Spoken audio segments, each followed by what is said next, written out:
ವಿಶ್ವ ಹಿಂದೂ ಪರಿಷತ್ ಇಂದ ಬಿಟ್ಟು ನಾವು ಇದರ ಆಶ್ರಯದಲ್ಲಿ ನಡೆಯುತ್ತಿರುವ 25ನೇ ವರ್ಷದ ಗಣೇಶೋತ್ಸವದ 2ನೇ ಮತ್ತು ಅಂತಿಮ ದಿನದ ಕಾರ್ಯಕ್ರಮದಲ್ಲಿ ಭಾಗಿಯಾಗಿರುವಂಥ ಎಲ್ಲ ಸಹೃದಯಿ ಬಂಧುಗಳೇ, ಹಿಂಭಾಗದಲ್ಲಿ ಪೂರನ್ ಜೈನ್ ಅವರು ಹೇಳಿದರು, ಒಂದು ಕಾಲಮಾನದಲ್ಲಿ ಗಣಪನ ವಾಹನ ಎಲಿ, ಅದನ್ನು ಮೀರಿ ನಮ್ಮ ದೊಡ್ಡ ವಾಹನ ಮನುಜ ಜಗತ್ತನ್ನು ಆಳ್ತಾ ಇದೆ. ಆರಂಭಿಕ ಹಂತದಲ್ಲಿ ಕೈ ಕೊಟ್ಟದಲ್ಲ, ಕೆಸರಲ್ಲಿ ಹೂತು ಹೋಗಿದೆ. ಹಾಗಾಗಿ ಅಗತ್ಯ ಬಿದ್ದರೆ ಮಾತ್ರ ಹುಡುಗರು ನಿಂತು ಒಂದು 10 ನಿಮಿಷ ಬೇಸರ ಪಟ್ಕೊಳ್ಬೇಡಿ.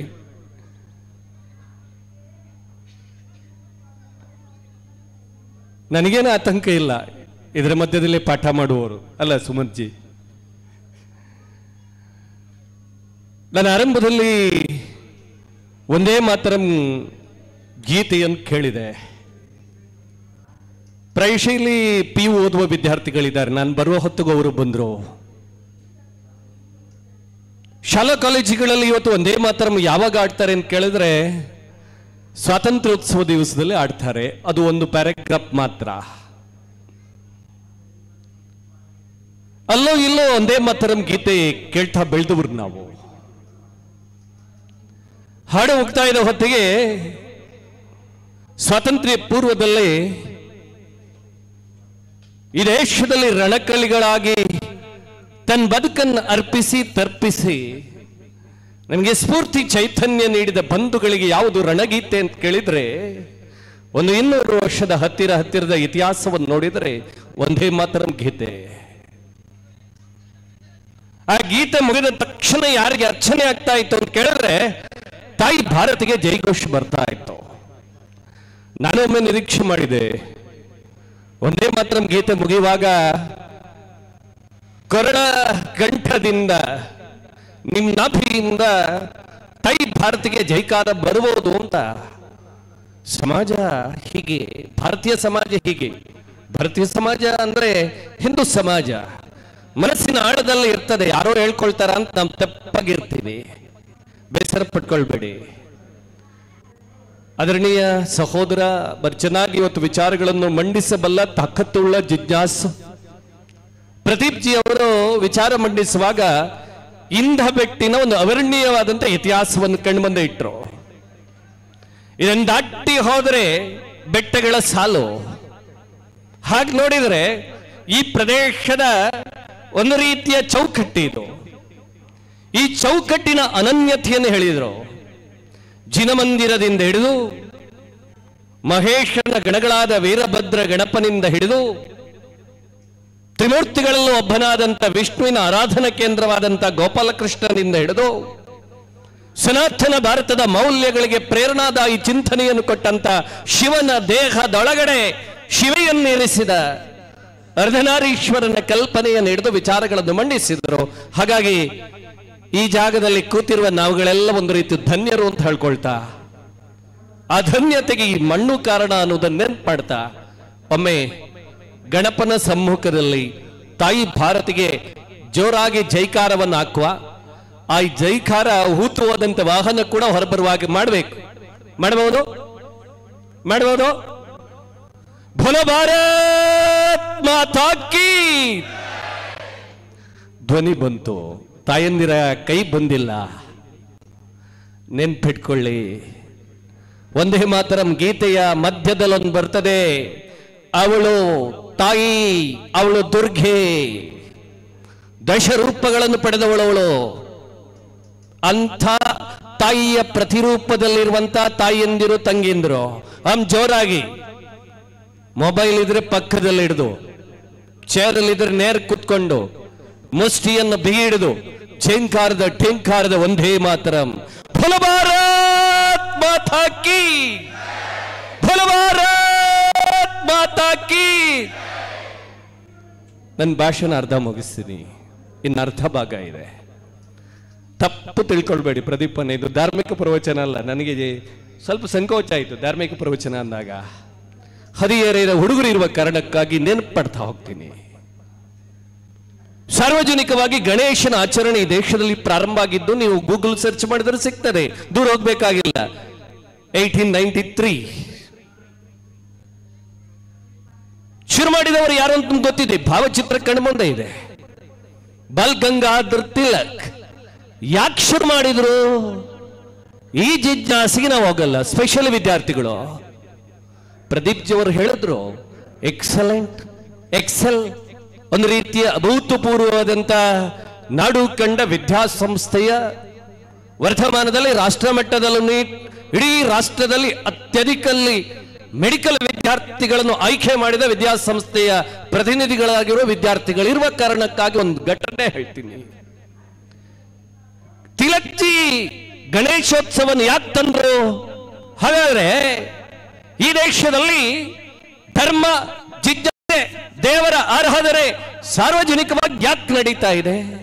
ಅರ್ಥ ಮಾಡ್ಕೊಳ್ಬೇಕಲ್ಲ ನಾವು. 3ನೇ ಕ್ಲಾಸಿಂದ ಶುರುವಾಗ್ತದೆ ನಮಗೆ ಪ್ರಥಮ ಸ್ವಾತಂತ್ರ್ಯ ಸಂಗ್ರಾಮದ ಜಿಜ್ಞಾಸೆಗಳು. ನಾನು ಆ ಜಿಜ್ಞಾಸೆ ಮಾಡ್ಲಿಕ್ಕೆ ಹೋಗ್ತಾ ಇಲ್ಲ. ಪ್ರಥಮ ಸ್ವಾತಂತ್ರ್ಯ ಸಂಗ್ರಾಮ ಅಥವಾ ರಾಣಾ ಪ್ರತಾಪನ ಇತಿಹಾಸಕ್ಕೆ ಬನ್ನಿ, ಶಿವಾಜಿಯ ಹತ್ತಿರಕ್ಕೆ ಹೋಗಿ ಸ್ವಾತಂತ್ರ್ಯ ಹೋರಾಟಕ್ಕೆ ಬನ್ನಿ. ಎಲ್ಲ ಹೋರಾಟಗಳ ಹಿನ್ನೆಲೆ ಯಾವುದು ಅಂತ ಕೇಳಿದ್ರೆ 2 ಕಾರಣಗಳಿಗಾಗಿ, ಪ್ರದೀಪ್ ಜಿ ನೆನಪು ಪಡೆದ ಕಾರಣಕ್ಕಾಗಿ ಹೇಳ್ತೀನಿ. ರಾಷ್ಟ್ರೀಯತೆ, ಸ್ವರಾಷ್ಟ್ರ, ಇನ್ನೊಂದು ಸ್ವಧರ್ಮ. ಈ ನೆಲದ ಧರ್ಮಕ್ಕೆ ಚ್ಯುತಿ ಬಂದಾಗ, ಈ ನೆಲದ ಮಣ್ಣಿನ ಮೇಲೆ ಆಕ್ರಮಣ ಆಘಾತ ಆದಾಗ ಅಲ್ಲಿ ನಡೆದದ್ದು ಧರ್ಮಯಜ್ಞ.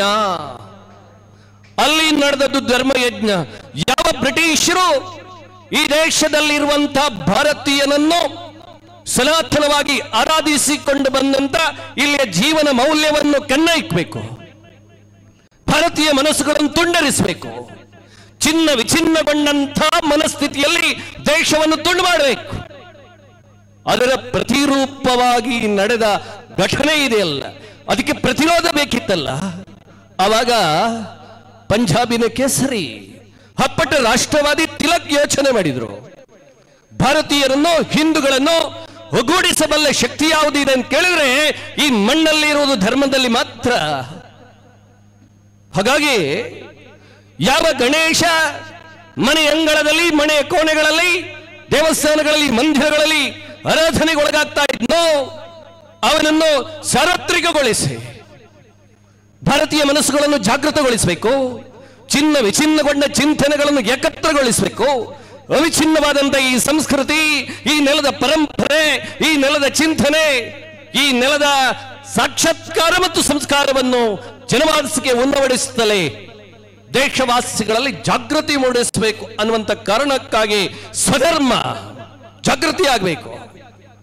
ಆ ಕಾರಣಕ್ಕಾಗಿ ಗಣೇಶ ಸಾರ್ವತ್ರಿಕವಾಗಿ ಆಚರಣೆಗೆ ಒಳಪಟ್ಟ.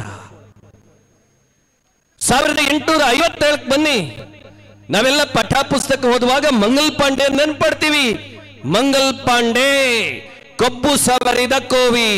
ಸೈನ್ಸ್ ವಿದ್ಯಾರ್ಥಿಗಳಿಗೆ ಬರುವುದು ಪ್ರೈಮರಿಯಲ್ಲಿ ಮಾತ್ರ, ಅದಕ್ಕೆ ನೆನ್ಪು ಮಾಡಿದ್ದು ನಾನು. PUC ಅಲ್ಲಿ ಹಿಸ್ಟ್ರಿ ಇಲ್ಲ, ಅದಕ್ಕೆ ನೆನ್ಪಡ್ತಾ ಇದ್ದೀನಿ. ಕಬ್ಬು ಸವರಿದ ಓದಿವಿ, ನಮ್ಮ ಟೀಚರ್ ಓದಿದ್ರು, ನಾವು ಹೇಳ್ಕೊಂಡಿದೀವಿ, ಬಾಯಟ್ ಮಾಡಿ ಬರ್ದಿವಿ. ಯಾವ ಕಬ್ಬು ಸವರಿದ? ಒಂದಕ್ಕೆ ಹಂದಿದ್ದು, ಇನ್ನೊಂದಕ್ಕೆ ದನದ್ದು.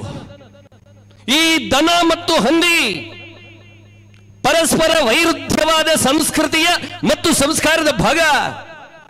ಯಾವ ಭಾರತೀಯ ಸೈನಿಕರಿದ್ರು ಹಿಂದೂ ವಿಚಾರಧಾರದ ಅಡಿಯಲ್ಲಿ ಏಕತ್ರಗೊಂಡು ಬ್ರಿಟಿಷ್ ಸೇನೆಯಲ್ಲಿ ಕೆಲಸ ಮಾಡ್ತಲೇ ಭಾರತೀಯತೆಯನ್ನು ಉಳಿಸಲಿಕ್ಕಾಗಿ ಬಡಿದಾಡ್ತಾ ಇದ್ರು, ಅವರ ಮಾನಸಿಕತೆಯನ್ನು ಘಾಸಿ ಮಾಡಬೇಕಿತ್ತು. ಆಗ ಮಂಗಲ್ ಪಾಂಡೆ ಯೋಚನೆ ಮಾಡಿದ, ನನ್ನ ಧರ್ಮದ ಮೇಲೆ ಆಘಾತವಾಗ್ತಾ ಇದೆ, ನಮ್ಮನ್ನು ಧರ್ಮ ಭ್ರಷ್ಟರನ್ನಾಗಿ ಮಾಡ್ತಾ ಇದ್ದಾರೆ. ಧರ್ಮ ಭ್ರಷ್ಟತೆ ರಾಷ್ಟ್ರ ಭ್ರಷ್ಟಗೊಳ್ಳಲಿಕ್ಕೆ ದಾರಿ. ಸ್ವಧರ್ಮ ನಾಶವಾದರೆ ಸ್ವರಾಷ್ಟ್ರನ ನಾಶವಾಗ್ತದೆ. ಆಗ ಮಂಗಲ್ ಪಾಂಡೆಯಿಂದ ಬಂದ ಧ್ವನಿ, ಪಿರಂಗಿಕೋ ಗೋಲಿ ಮಾರೋ. ಸುಮ್ಮನೆ ಬಂದಿಲ್ಲ ರೀ, ಸುಮ್ಮನೆ ಬಂದಿಲ್ಲ ಈ ಚಿಂತನೆಗಳು. ಅದಕ್ಕೆ ಹೇಳ್ತಾ ಇದ್ದೀನಿ, ಇತಿಹಾಸವನ್ನು ಅಧ್ಯಯನ ಮಾಡುವಾಗ, ಪುರಾಣವನ್ನು ನೆನಪಿಸುವಾಗ ಧರ್ಮ ಮತ್ತು ರಾಷ್ಟ್ರ ಇವತ್ತಿಗೂ ಗಣೇಶನ ಆಚರಣೆಗಳು.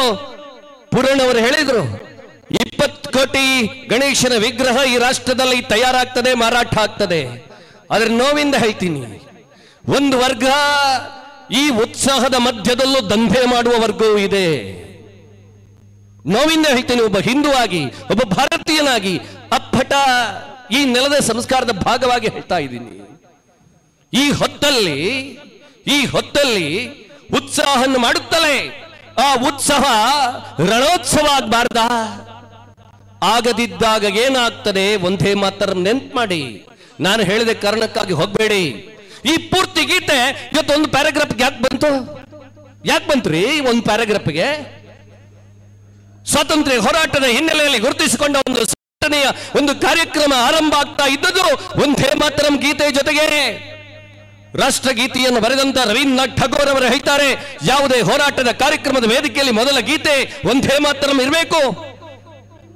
ಈ ಸಭೆ ಹೇಳ್ತಾ ಇಲ್ಲ, ಓದುವವರು, ಓದ್ತಾ ಇದ್ದವರು ಕೈಯಲ್ಲಿ ಸ್ಮಾರ್ಟ್ ಫೋನ್ ಇದೆ, ಸರ್ಚ್ ಮಾಡಿ. ಒಂದು ಅಧಿವೇಶನದಲ್ಲಿ ಮಹಾರಾಷ್ಟ್ರದಿಂದ ಪುಲಸ್ಕರ್ ಒಂದೇ ಮಾತರಂ ಗೀತೆ ಆಡ್ಲಿಕ್ಕಾಗಿ ವೇದಿಕೆಗೆ ಬಂದಿದ್ದಾರೆ. ವೇದಿಕೆಯಲ್ಲಿ ಘೋಷಣೆಯಾಗಿದೆ, ಇದೀಗ ಒಂದೇ ಮಾತರಂ ಗೀತೆ. ಅವತ್ತಿನ ಒಂದು ಸಂಘಟನೆಯ ಅಧ್ಯಕ್ಷ, ವೇದಿಕೆಯ ಅಧ್ಯಕ್ಷ ಹೇಳ್ತಾನೆ, ಒಂದೇ ಮಾತರಂ ಗೀತೆ ಬೇಡ. ಯಾಕೆ ಬೇಡ ಅಂದ್ರೆ ಅದು ಈ ನೆಲವನ್ನು ದೇವರ ರೂಪದಲ್ಲಿ ನೋಡ್ತದೆ, ದುರ್ಗಿಗೆ ಹೋಲಿಕೆ ಮಾಡ್ತದೆ. ನಮ್ಮ ಧರ್ಮದಲ್ಲಿ ದುರ್ಗೆ ದೇವರು ಇಲ್ಲವೇ ಇಲ್ಲ, ಸೊ ಒಂದೇ ಮಾತರಂ ಗೀತೆ ಬೇಡ. ದುರಂತ ನೋಡಿ, ಒಂದೇ ಮಾತರಂ ಗೀತೆ ಅವತ್ತಿಗೆ ಪೂರ್ಣ ಗೀತೆ, ಅನಂತರ ತುಂಡರಿಸಲ್ಪಟ್ಟಿತು. ಮುಂದ್ಗಡೆ ಭಗಧ್ವಜ ಇದೆ, ಕೇಸರಿ ಧ್ವಜ ಇದೆ. ಸಾವಿರಾರು ವರ್ಷದ ಪರಂಪರೆ ಇತಿಹಾಸಗಳಿಗೆ ಹೋಗಿ ಈ ನೆಲದ ಅಸ್ಮಿತತೆ, ಈ ನೆಲದ ಪರಂಪರೆ ಹಿನ್ನೆಲೆ ಯಾವುದು ಅಂತ ಕೇಳಿದ್ರೆ ತ್ಯಾಗ.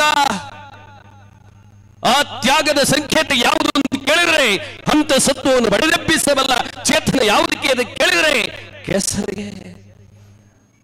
ಇತಿಹಾಸ ಹೇಳ್ತದೆ, ಈ ದೇಶದಲ್ಲೂ ಸ್ವಾತಂತ್ರ್ಯ ಕೈಗಿಟ್ಟಾಗ ಈ ದೇಶದ ರಾಷ್ಟ್ರಧ್ವಜದ ಬಣ್ಣ ಯಾವುದು ಇರಬೇಕು ಅಂದಾಗ ಒಕ್ಕರಳಾಗಿ ಬಂದ ಬಣ್ಣ ಯಾವುದು ಅಂತ ಕೇಳಿದ್ರೆ ಕೇಸರಿ. ಕೇಶವ ಬಂಗೇರ ಹೇಳಿದಲ್ಲ, ಅಧಿಕೃತ ದಾಖಲೆ ಇದೆ. ಆದರೆ ದುರಂತ ಅಂತ ಕೇಳಿದ್ರೆ ಧರ್ಮದ ನೆಲೆಯಲ್ಲಿ ವಿಭಜಿಸಲ್ಪಟ್ಟ ಅವತ್ತಿನ ಮಾನಸಿಕತೆ ಅದನ್ನು ಬದಿಗಿಟ್ಟಿತ್ತು. 3 ಬಣ್ಣಗಳು ಬಂತು. ಒಪ್ಕೊಂಡಿದ್ದೇವೆ, ತಪ್ಪಿಕೊಂಡಿದ್ದೇವೆ, ಇವತ್ತಿಗೆ ಒಪ್ಕೊಂಡಿದ್ದೇವೆ. ಆ ಧನ್ಯತೆ ನಮಗಿದೆ. ಭಾಷೆ ಹಿಂದಿ ನಮ್ಗೊಪ್ಪಲ್ಲ. ಹಾಗಾದ್ರೆ ಹಿಂದಿ ಮತ್ತು ಉರ್ದು ಸೇರಿ ಹಿಂದೂಸ್ತಾನ್ ಆಯ್ತು ನೋಡಿ ಸ್ವಾತಂತ್ರ್ಯ ಪೂರ್ವದಲ್ಲಿ. ನೀವು ಕೇಳಬಹುದು, ಗಣೇಶೋತ್ಸವದಲ್ಲಿ ಇದನ್ನು ಯಾಕೆ ಮಾತಾಡ್ತಾರೆ? ನನಗೆ ತುಂಬಾ ಸಂದರ್ಭದಲ್ಲಿ ಹಿಂದೆ ಒಬ್ರು ಹೇಳಿದ್ರು, ನೀವೊಂದು ಸಂಸ್ಥೆಯ ಮೇಸ್ಟ್ರು, ಸಂಬಳ ತಗೊಳ್ತೀರಿ, ನಿಮ್ಮನ್ನು ಕರೆದದ್ದು ಧಾರ್ಮಿಕ ಭಾಷಣಕ್ಕೆ, ದೇವರ ಬಗ್ಗೆ ಮಾತಾಡಬೇಕಿತ್ತು, ಧರ್ಮದ ಬಗ್ಗೆ ಇದನ್ನೆಲ್ಲ ಯಾಕೆ ಮಾತಾಡ್ತೀರಿ ಅಂತ. ಈ ವೇದಿಕಲ್ಲೂ ಅದನ್ನೇ ಹೇಳ್ತಾ ಇದ್ದೀನಿ. ನನಗೆ ಈ ನೆಲದ ಚಿಂತನೆಗಳು ಅರ್ಥ ಆದ್ರೆ ಮಾತ್ರ ಈ ಆರಾಧನೆ ಯಾಕೆ ನಡೀತದೆ ಅಂತ ಅರ್ಥ ಆಗ್ತದೆ ಅಲ್ವಾ? ನೀವು ರಾಮನ ಹತ್ರ ಬನ್ನಿ, ಕೃಷ್ಣನ ಬಳಿಗೋಗಿ, ವರ್ತಮಾನದಲ್ಲಿ ಗಣಪನ ಬಳಿಗೂ ಬನ್ನಿ. ನಮ್ಮೆಲ್ಲ ಆರಾಧನೆ ಹಿಂದ್ಗಡೆ ವಾಸ್ತವ ಸತ್ಯ ಯಾವುದು ಅಂತ ಕೇಳಿದ್ರೆ ನೆಲ, ಪರಂಪರೆ, ಸಂಸ್ಕಾರ, ಸಂಸ್ಕೃತಿ ಅದರ ಭಾಗವಾಗಿ ಇವತ್ತಿಗೂ ನಡೆದಿದೆ. 10 ಬ್ರಹ್ಮಕಲಶಗಳು ನಡೀತಾ ಇದೆ. ಶಶಿಯನ ವೇದಿಕೆಯಲ್ಲಿದ್ದಾರೆ. ಪೂರನವರು ಮಾತಾಡುವಾಗ ಹೇಳಿದ್ರು, ವೆಸ್ಟರ್ನ್ ಕಂಟ್ರಿಗೆ ಹೋಗಿ ಬಂದವರು, ಅವರ ಪಿತಾಜಿ ನಮ್ಮ ಗುರುಗಳು ಕೂಡ ಪಾಶ್ಚಿಮಾತ್ಯ ಜಗತ್ತಿನಲ್ಲಿ ಸುತ್ತಾಡಿ ಬಂದವರು. ಒಂದು ಕಾಲದಲ್ಲಿ ಈ ಪಾಶ್ಚಿಮಾತ್ಯ ಜಗತ್ತು ನಮ್ಮನ್ನು ಹೇಗೆ ನೋಡ್ತಾ ಇತ್ತು ಅಂತ ಕೇಳಿದ್ರೆ, ಹಾವಾಡಿಗರ ದೇಶ, ಭಿಕ್ಷುಗಳ ದೇಶ, ಹಣೆಯಲ್ಲಿ ವಿಭೂತಿಯನ್ನು ಬಳಿದು ಓಡಾಡುವ ಗತಿ ಇಲ್ಲದ ನಿರ್ಗತಿಕರ ದೇಶ ಅಂತ ಬಣ್ಣಿಸಿತ್ತು. ಇವತ್ತು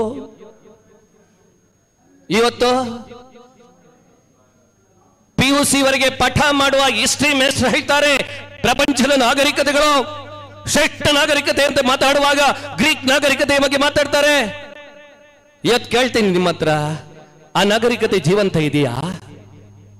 ನಾವೆಲ್ಲ ಕಷ್ಟಪಟ್ಟು ಇತಿಹಾಸ ಪರೀಕ್ಷೆ ಬರೆದಿದ್ದೇವೆ. ಗ್ರೀಕ್ ನಾಗರಿಕತೆ ಹೇಗಿತ್ತು, ಅಲ್ಲಿಯ ಡೆಮೋನಿಸ್ ದೇವತೆಯನ್ನು ಹೇಗೆ ಆರಾಧನೆ ಮಾಡ್ತಾ ಇದ್ರು, ಇವತ್ತು ಗ್ರೀಕ್ ಎಲ್ಲಿದೆ ಗೂಗಲ್ ಸರ್ಚ್ ಮಾಡ್ಬೇಕು ನೀವು. ಈಜಿಪ್ಟ್ ಬಗ್ಗೆ ನಾನು ಮಾತಾಡಲ್ಲ, ಬ್ಯಾಬಿಲೋನ್ ಸಿವಿಲೈಸೇಷನ್ ಬಗ್ಗೆ ನಾನು ಮಾತಾಡಲ್ಲ. ಮಾತಾಡುವಾಗ ನಮ್ಮ ಟೀಚರ್ಗಳ ಕಣ್ಣುಗಳೆಲ್ಲ ದೊಡ್ಡದಾಗ್ತಾ ಇತ್ತು. ಓ ಗ್ರೇಟ್ ಸಿವಿಲೈಸೇಷನ್. ಇವತ್ತು ಅದೇ ಟೀಚರ್ ಹತ್ರ ಕೇಳುವ ಶಕ್ತಿ ನನಗಿದೆ. ವ್ಯಾರಿಟೀಸ್ ಎಲ್ಲಿದೆ? ಸಾವಿರಾರು ವರ್ಷದ ಹಿಂದೆ ಭಾರತದ ಸಂಸ್ಕೃತಿ ಬಗ್ಗೆ ಮಾತನಾಡುವಾಗ ದೇವರ ಆರಾಧನೆ ಇತ್ತು, ಇವತ್ತಿಗೂ ಜೀವಂತ ಇದೆ. ಸಾವಿರಾರು ವರ್ಷದ ಹಿಂದೆ ಹೋಮ ಹವನ ಯಾಗ ನಡೀತಾ ಇತ್ತು, ಇವತ್ತು ನಡೀತದೆ.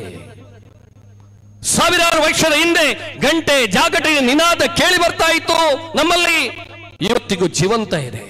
ಹಾಗಾದ್ರೆ ಜೀವಂತ ಸಂಸ್ಕೃತಿ ಯಾರ್ದೋ? ಖುಷಿ ಪಡ್ಬೇಕಲ್ಲ ನಾವು.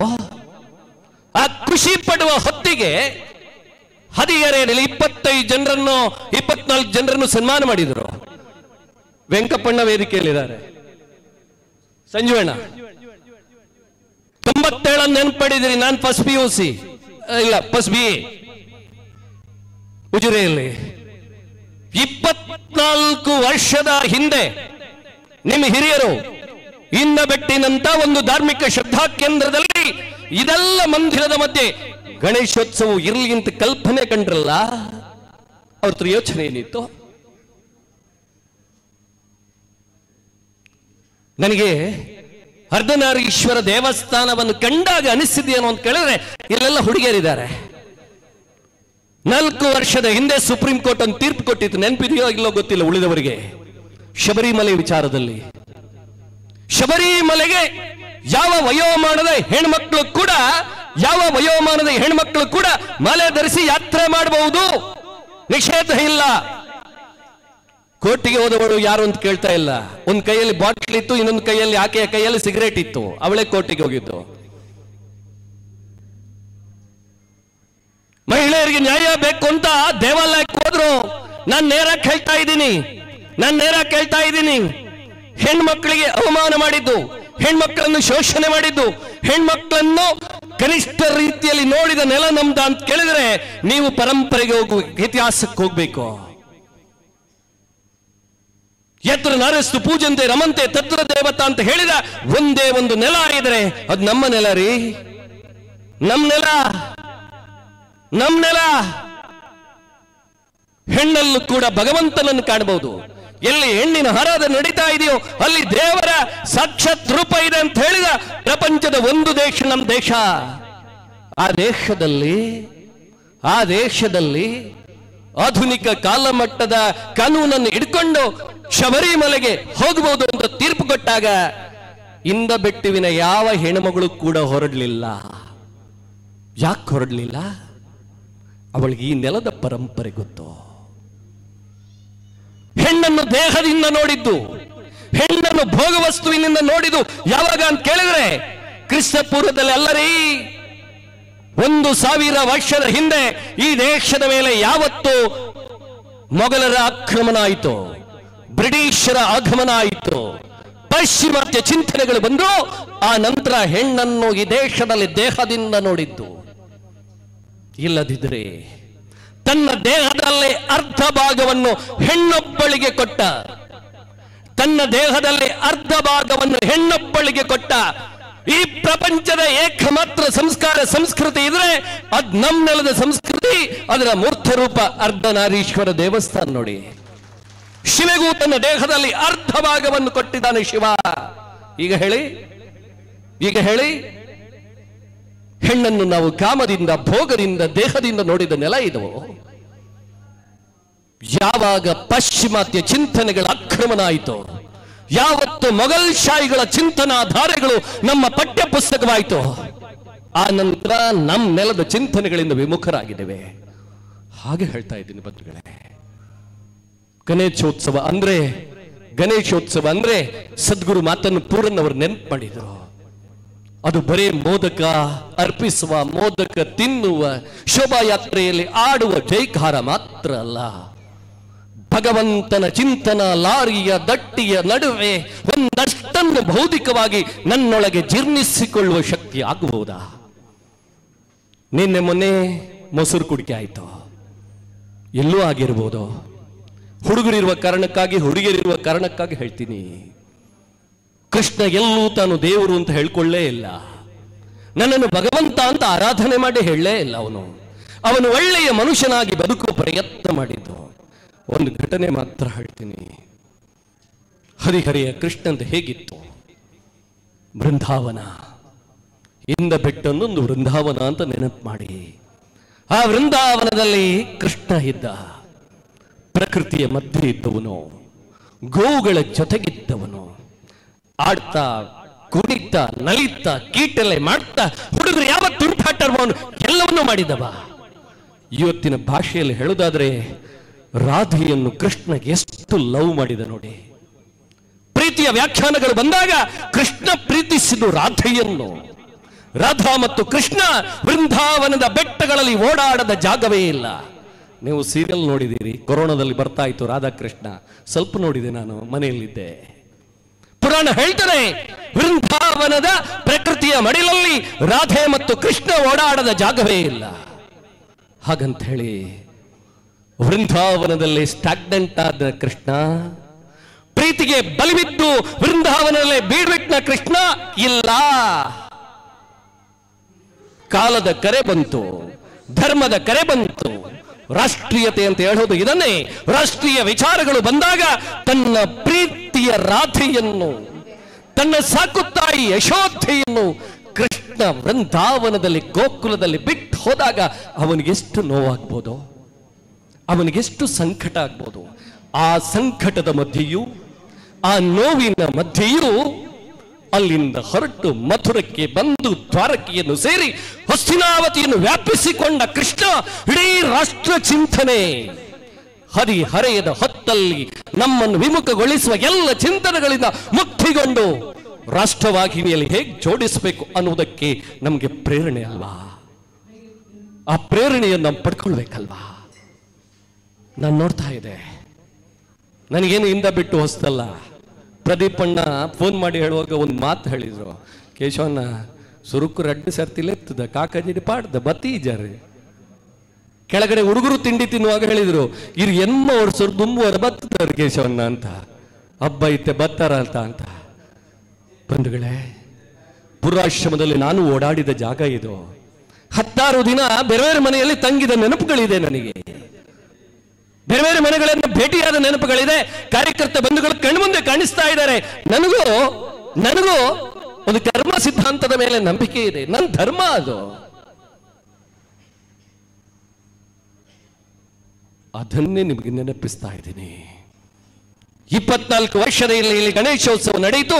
ಹತ್ತಿರ 24 ಜನರಿಗೆ ಸಮಂತರಿಗೆ ಕೇಳಿದ ನಿನ್ನೆ ಆಗಿದೆ ಅಂತ ನೆನಪು ಮಾಡಿದ್ರು. 25 ಅಧ್ಯಕ್ಷರಿಗೆ ಇಲ್ವಾ ಅಂತ.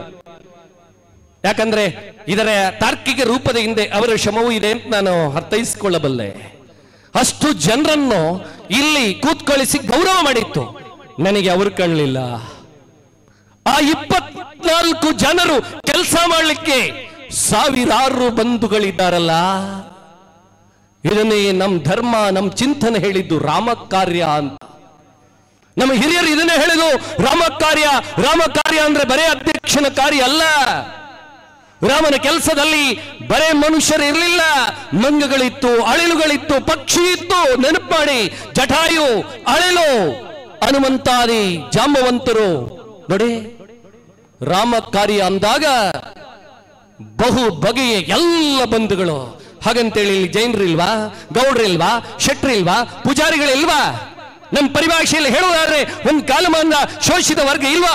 ಅದೆಲ್ಲವೂ ಸೇರಿಕೊಂಡು ಇದು ನಮ್ಮ ಕಾರ್ಯಕ್ರಮ ಗಣೇಶೋತ್ಸವ ಅನ್ನುವಂಥ ಭಾವದೀಪ್ತಿಯಿಂದ ಜೋಡಿಸಿಕೊಳ್ತಾ ಇದ್ದಾರಲ್ಲ. ಇವತ್ತು ಹದಿಗೇರಿಕೆ ತೆರೆದುಕೊಳ್ಳುವ ಪ್ರೈಮರಿಯು, ಹೈಸ್ಕೂಲು, PUC ಓದುವ ಮಕ್ಕಳು ಅರ್ಥೈಸಿಕೊಳ್ಬೇಕಾದ್ದು ಇದು. ಸಮಾಜ ಕಾರ್ಯ ಅಂದ್ರೆ ನನ್ನಾಗಿ ಭಾಷಣ ಮಾಡುವುದಲ್ಲ ರೀ. ಇಂಥ ಬೆಟ್ಟುವಿನ 26ನೇ ಗಣೇಶೋತ್ಸವ ಬರುವ ವರ್ಷ ಬರ್ತಾ ಇದೆ. ಈ ವರ್ಷ ನಾನು ಚೇರಲ್ಲಿ ಕೂತ್ಕೊಂಡಿದ್ದೀನಿ.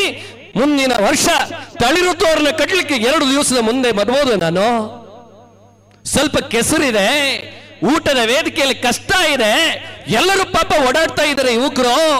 ನಾನೊಬ್ಬಳು ತಂಗಿಯಾಗಿ ಪಕ್ಕದಲ್ಲಿರುವ ಮಜ್ಜಿಗೆಯ ಚೆಂಬನ್ನು ಹಿಡ್ಕೊಂಡು ಮಜ್ಜಿಗೆ ಹಾಕ್ಬಹುದಾ? ನನಗೆ ಬಡಿಸಿ ಅಭ್ಯಾಸ ಇಲ್ಲ.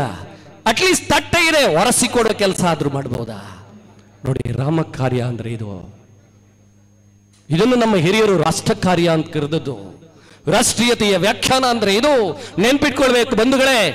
ಒಂದ್ ಕಡೆ ವಿವೇಕಾನಂದರು ಹೇಳ್ತಾರೆ, ಪ್ರತಿಯೊಂದು ದೇಶಕ್ಕೂ ಅದರದೇ ಆದಂತ ಅಸ್ಮಿತತೆ, ಐಡೆಂಟಿಟಿ ಇದೆ, ಅನನ್ಯತೆ ಇದೆ.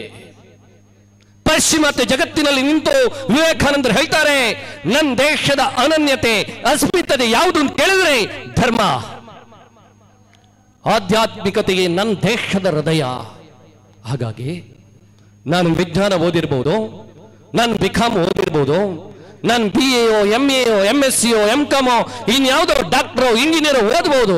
ಆ ಓದಿನ ಮಧ್ಯೆ, ನನ್ನ ಕೆಲಸದ ಮಧ್ಯೆ, ನನ್ನ ಉದ್ಯೋಗದ ಮಧ್ಯೆ ಈ ನೆಲಕ್ಕೆ ಕಿಂಚಿತ್ ಕೊಡಬಲ್ಲ ತಾಕತ್ತು ನನ್ನ ಹತ್ರ ಇದೆ ಅಂತ ನೀವು ಭಾವಿಸಿಕೊಂಡ್ರೆ ಈ ನೆಲದ ಚಿಂತನೆಗಳಿಗೆ ತೆರೆದುಕೊಳ್ಳಬಹುದಾ?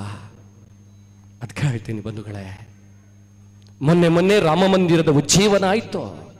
ಜನವರಿ 10ಕ್ಕೆ ಇಂದ ಬಿಟ್ಟು ನಾವುರದಿಂದ ಹಿಡಿದು ದೇಶ ಮಾತ್ರ ಅಲ್ಲ, ಪ್ರಪಂಚದ 100ಕ್ಕೂ ಅಧಿಕ ರಾಷ್ಟ್ರಗಳಲ್ಲಿ ಒಂದು ರೀತಿಯ ಸಂಚಲನ ಆಯಿತು.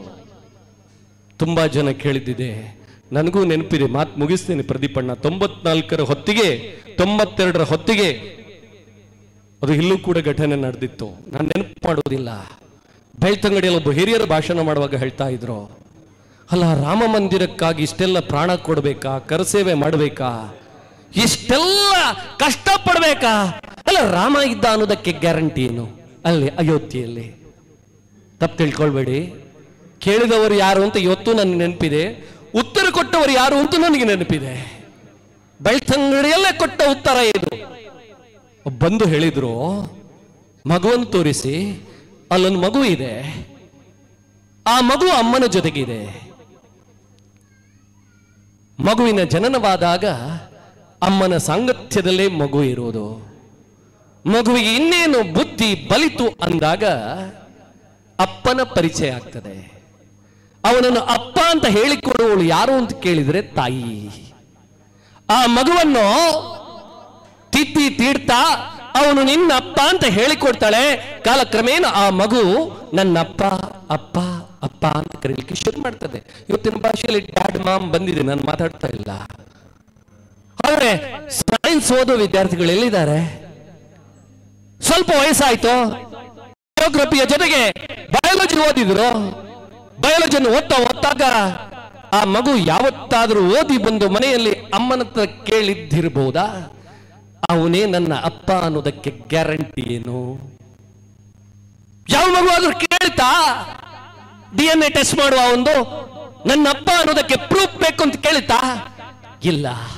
ಯಾಕೆ ಕೇಳಲಿಲ್ಲ ಅಂದ್ರೆ ಆ ಮಗುವಿಗೆ ಅಮ್ಮನ ಮೇಲೆ ವಿಶ್ವಾಸ, ನಂಬಿಕೆ ಇತ್ತು.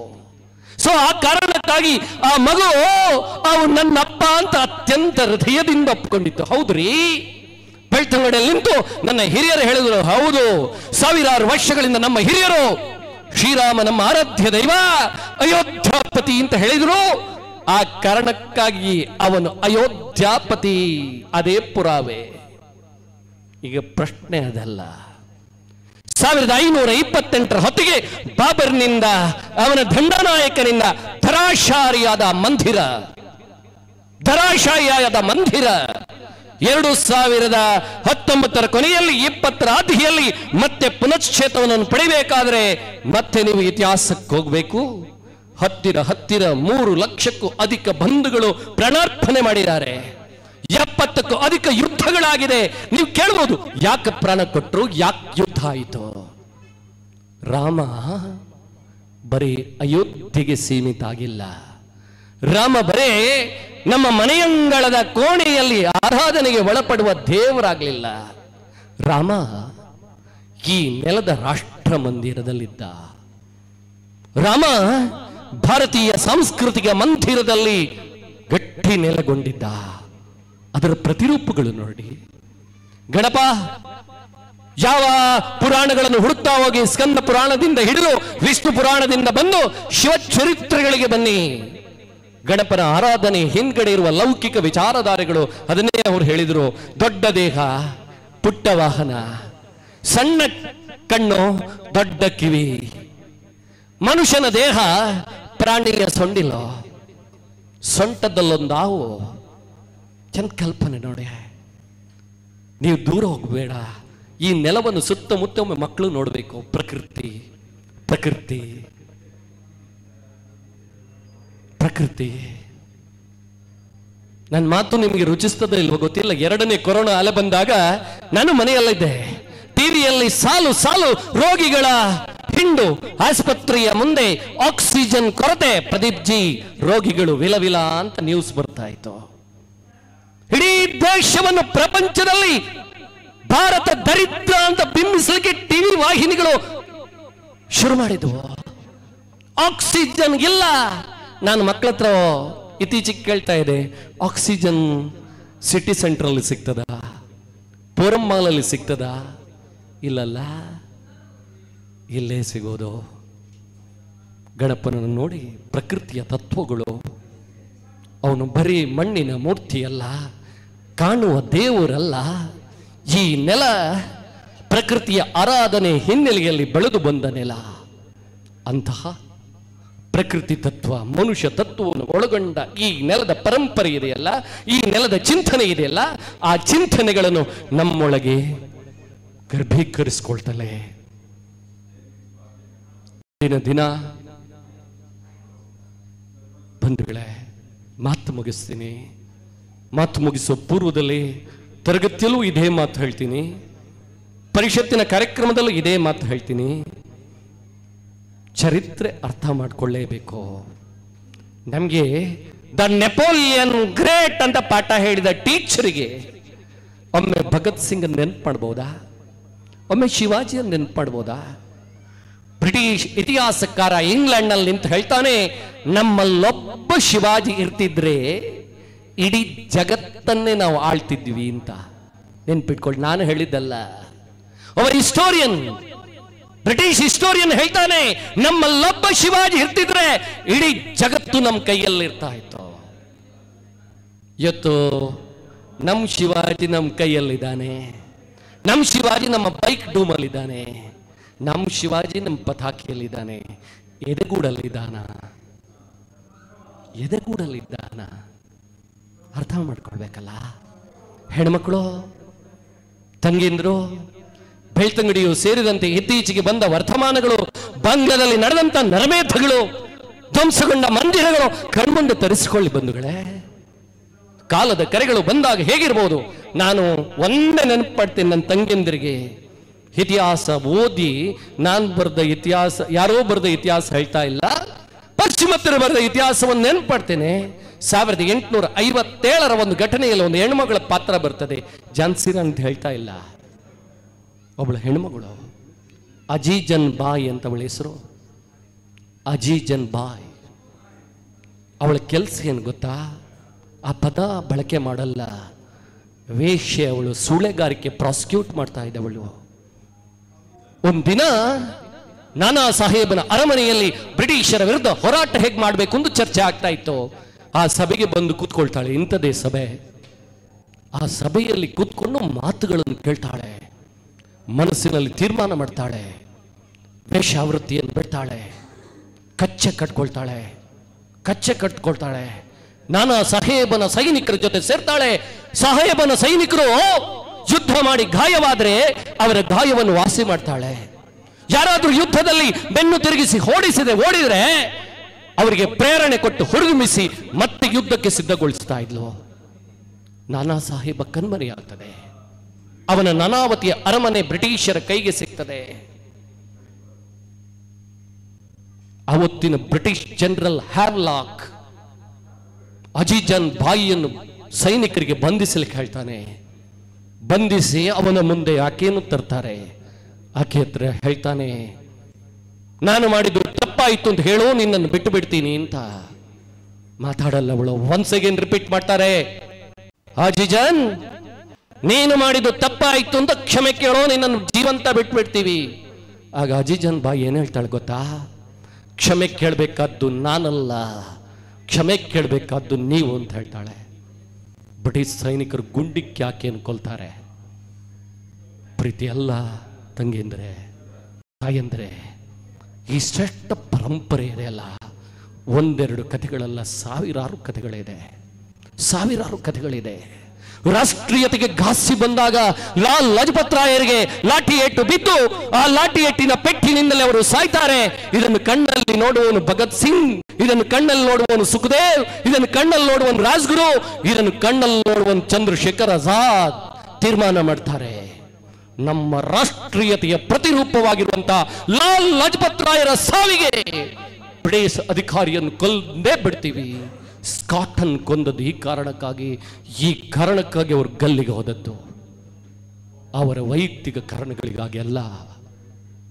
ಆ ಕಾರಣಕ್ಕಾಗಿ ಪ್ರೀತಿ ಎಂದ ಬಳ್ಳುಗಳು ಹೇಳ್ತೇವೆ, ರಕ್ತ ಚೆಲ್ಲಬೇಕಾಗಿಲ್ಲ, ಬದುಕನ್ನು ಅರ್ಪಿಸುವ ಕಾಲಘಟ್ಟ ಇಲ್ಲ ಈಗ. ಅಟ್ಲೀಸ್ಟ್ ನನ್ನ ಜಾಗದಲ್ಲಿ ಧಾರ್ಮಿಕ ಜಿಜ್ಞಾಸೆಯ ಕಾರ್ಯಕ್ರಮಗಳು ನಡೆದಾಗ, ನನ್ನ ಪ್ರದೇಶದಲ್ಲಿ ಯಾವುದೋ ಹೋಮ ಹವನ ಇತ್ಯಾದಿ ಕಾರ್ಯಕ್ರಮಗಳು ನಡೆದಾಗ ಆಮಂತ್ರಣ ಕೊಡದೆಯೋ ನಾನು ಹೋಗ್ಬೋದಾ? ಏನನ್ನು ಲೆತ್ತೀಜೇರು ಚೌತಿ 25 ವರ್ಷ ಮಾತೆ ಇಲ್ಲಡೆ ಕಾಕಾಜಿ ತಿಕ್ಕಂದು ಹೆಂಗ್ಲಾಡೆ ದಾಯ ಕೊಡ್ತುಜೀರೆ, ಮಾತೆಲ್ಲ ಬುಧರ್ ಉಂಡು ಎಲ್ಲ ದುಡ್ಡು ಕೊಡ್ತೆ ದಾಯ ಪುದರ್ ಬೈಜಿ. ಆಗ ನಾವು ಯೋಚನೆ ಮಾಡಬೇಕು, ಇವರ ಕಷ್ಟವನ್ನು ಯೋಚನೆ ಮಾಡಬೇಕು. ಆ ಕಾಗದ ಕೊಡ್ಲಿಕ್ಕೆ ಮನೆಗೆ ಹೋಗುವಾಗ ಎಷ್ಟು ಕಷ್ಟಪಡ್ಬೋದು, ಆ ಪ್ರಿಂಟ್ ಮಾಡುವಾಗ ಎಷ್ಟು ಬಾರಿ ಪ್ರೂಫ್ ರೀಡಿಂಗ್ ಮಾಡ್ಬೋದು. ನಾನು ಒಮ್ಮೆ ಕೂತ್ಕೊಂಡು ನೆನಪಾಡ್ಬೋದಾ? ಇಲ್ಲಪ್ಪ, ಕೊಟ್ಟಿದ್ದೀನಿ ನಾನು. ನಮ್ಮ ಸಂಸ್ಕೃತಿ ಏನ್ ಹೇಳ್ತಾರೆ, ಎಡದ ಕೈ ಕೊಟ್ಟದ್ದು ಬಲದ ಕೈ ಗೊತ್ತಾಗಬಾರ್ದು. ಇಲ್ಲಿ ಶಕ್ತಿಯವರಿದ್ದಾರೆ, ಶಶಿಯನ್ನ ಎಂತ ಹೆಸರು ನೋಡಿ, ಶಕ್ತಿ ಕೊಟ್ಟಿದ್ದಾರೆ, ಶಶಿ ಆಗಿದ್ದಾರೆ, 10 ಕಡೆ ಕೊಟ್ಟಿದ್ದಾರೆ. ನಾನು ನೋಡ್ಲಿಲ್ಲ ಎಲ್ಲಿ ಅವ್ರು ಕೊಟ್ಟದನ್ನು ಹೇಳಿಕೊಂಡದ್ದು. ಇದು ನಮ್ಮ ಪರಂಪರೆ, ನಮ್ಮ ಸಂಸ್ಕೃತಿ, ಇದು ನಮ್ಮ ಭಾವ, ಇದು ಹಿಂದೂ ಸಮಾಜದ ಶ್ರೀಮಂತ ಚಿಂತನೆ. ಇದು ಆ ಚಿಂತನೆ ಭಾಗವಾಗಿ ನಾನು ಬೆಳಿಬಹುದಾ? 25ರ ಗಣೇಶೋತ್ಸವ ಈ ರೀತಿಯಲ್ಲಿ ನನ್ನಲ್ಲಿ ಹೃದಯದ ಉಜ್ಜೀವನ ಉದ್ದೀಪನ ಮಾಡಬಹುದಾ? ಖಂಡಿತವಾಗಿ ಆ ಶಕ್ತಿ ಇರ್ತದೆ. ಅರ್ಧನಾರೀಶ್ವರ ಸಾಕ್ಷಿಯಾಗಿದ್ದಾರೆ. ಶಿವ ನಿಂತದ್ದು ಮಲೆಯಲ್ಲಿ ನೋಡಿ, ಪ್ರಾಯಶಃ ಮೇಲಿನ ಬೆಟ್ಟದಲ್ಲಿ ಇದ್ದ ದೇವರು ಇರಬೇಕಿದ್ದು, ಇಲ್ಲಿಗೆ ಬಂದದ್ದು ನಾವು ತಂದದ್ದು, ಅವು ನಿಂತದ್ದು ಬೆಟ್ಟದಲ್ಲಿ, ಗೊತ್ತಿಲ್ಲ ನನಗೆ ಅಲ್ವಜಿ. ನೋಡಿ ಮಂಜುಗುಡ್ಡೆ, ಅವನು ಬೆಟ್ಟದಲ್ಲೇ ಇದ್ದದ್ದು. ನಮ್ಮನ್ನೆಲ್ಲ ನೋಡ್ತಾ ಇರ್ತಾನೆ, ನಮ್ಮನ್ನು ನಡೆಸ್ತಾ ಇರ್ತಾನೆ, ಶಕ್ತಿ ಕೊಡ್ತಾ ಇರ್ತಾನೆ. ಆ ಶಕ್ತಿಯ ಸಮ್ಮುಖದಲ್ಲಿ ಅವನ ಪರಮ ಪ್ರಿಯ ಹಾಗಂತೇಳಿ ತಾಯಂದಿರುವ ಕಾರಣಕ್ಕಾಗಿ ಹೇಳ್ತಾರೆ, ಶಿವನಿಗೆ ಗಣಗಳಿದೆ. ಯಾರೋ ಹೇಳ್ತಾರಂತೆ, ಅವತ್ತು ನಾರದನೋ ಇನ್ಯಾರೋ ಬಂದವರು ಹೇಳ್ತಾರಂತೆ, ತಾಯಿ ನಿನ್ನ ಗಂಡನಿಗೆ ಬೇರೆ ಬೇರೆ ಗಣಗಳಿದೆ, ನಿನಗೆ ಗಣವೇ ಇಲ್ಲ. ಆಗ ಶಿವೆಯಿಂದ ಹುಟ್ಟಲ್ಪಟ್ಟ ಗಣ ಇದು. ನಾನು ಆಗದನ್ನು ನೆನಪು ಮಾಡಿದ್ದು, ಗಂಡಸಿಗೆ ಮಾತ್ರ ಸ್ಥಾನ ಅಲ್ಲ, ಹೆಣ್ಣಿಗೂ ನೆಲ ಕೊಟ್ಟ, ಜಾಗ ಕೊಟ್ಟ, ಹೃದಯ ಕೊಟ್ಟ ನೆಲ ಇದು. ಆ ಅರ್ಧನಾರೀಶ್ವರನ ಸಮ್ಮುಖದಲ್ಲಿ ನಾವೆಲ್ಲ ಇದ್ದೇವೆ. ಗಣಪನ ಆರಾಧನೆಯ ಸುಸಂದರ್ಭದಲ್ಲಿ ನಾವೆಲ್ಲ ಭಾಗಿಯಾಗಿದ್ದೇವೆ. ಶಕ್ತಿಯ ಸಂಚನೆ ಆಗಲಿ, ಹೃದಯದ ವೈಶಲ್ಯತೆ ಇನ್ನರ್ಥ ಬರಲಿ, ಸ್ಫೂರ್ತಿ ಚೈತನ್ಯ ಪ್ರೇರಣೆ ನಿಮ್ಮ ಒಡಲಾಳದಲ್ಲಿ ಉಕ್ಕಿ ಅರಿಲಿ ಅಂತ ಹೇಳ್ಕೊಳ್ತಾ, ಬಂಧುಗಳೇ, ಈ ಜಾಗದಲ್ಲಿ ಬಂದು ಮಾತಾಡುವ ಅವಕಾಶವನ್ನು ಕಲ್ಪಿಸಿದಂಥ ಪ್ರದೀಪ್ ಜಿ ಇರ್ಬೋದು, ಸಮಂತ್ ಜಿ ಇರ್ಬೋದು, ಅವರ ಇಡೀ ತಂಡ ಏನಿದೆಯೋ ಆ ಇಡೀ ತಂಡಕ್ಕೆ ಭಾವಪೂರ್ಣವಾದಂಥ ಅಭಿನಂದನೆಗಳು ಸಲ್ಲಿಸ್ತಾ ನಾನು ಮಾತು ಮುಗಿಸ್ತೀನಿ. ಮಾತು ಮುಗಿಸುವ ಪೂರ್ವದಲ್ಲಿ ಹಿಂದ್ಗಡೆ ಇದ್ದವರು ಕೈ ಎತ್ತಲಿಲ್ಲ, ಬೊಬ್ಬೆ ಹಾಕ್ಲಿಲ್ಲ, ಕಾರಿನ ಹಿಂದೆ ಇದ್ರು. ಈಗ ಕಾರು ಕಾಣ್ತಾ ಇಲ್ಲ, ಅವರು ಕಾಣ್ತಾ ಇದ್ದಾರೆ. ಆಮೇಲೆ ಜೋರಾಗಿ ಗಣಪನ ಸಮ್ಮುಖದಲ್ಲಿ ತಾಯಿ ಭಾರತಿಗೆ ಝಂಕಾರದ ನಾದ ನಿನಾದ, ತಾಯಿ ಭಾರತಿಗೆ ಜೈಕಾರ ಆಗ್ಬೋದಲ್ಲ? ಆಗ್ಬೋದು. ಶುರು ಮಾಡೋಣ. ಬೋಲೋ ಭಾರತ್ ಮಾತಾ ಕೀ, ಬೋಲೋ ಭಾರತ್ ಮಾತಾ ಕೀ, ಬೋಲೋ ಭಾರತ್ ಮಾತಾ ಕೀ. ಧನ್ಯವಾದ. ಸತ್ಯ, ಸ್ಪಷ್ಟ, ನೇರ ಸುದ್ದಿಯೊಂದಿಗೆ U+ ಟಿವಿ, ಇದು ಹೊಸತನದ ಸಂಕಲನ.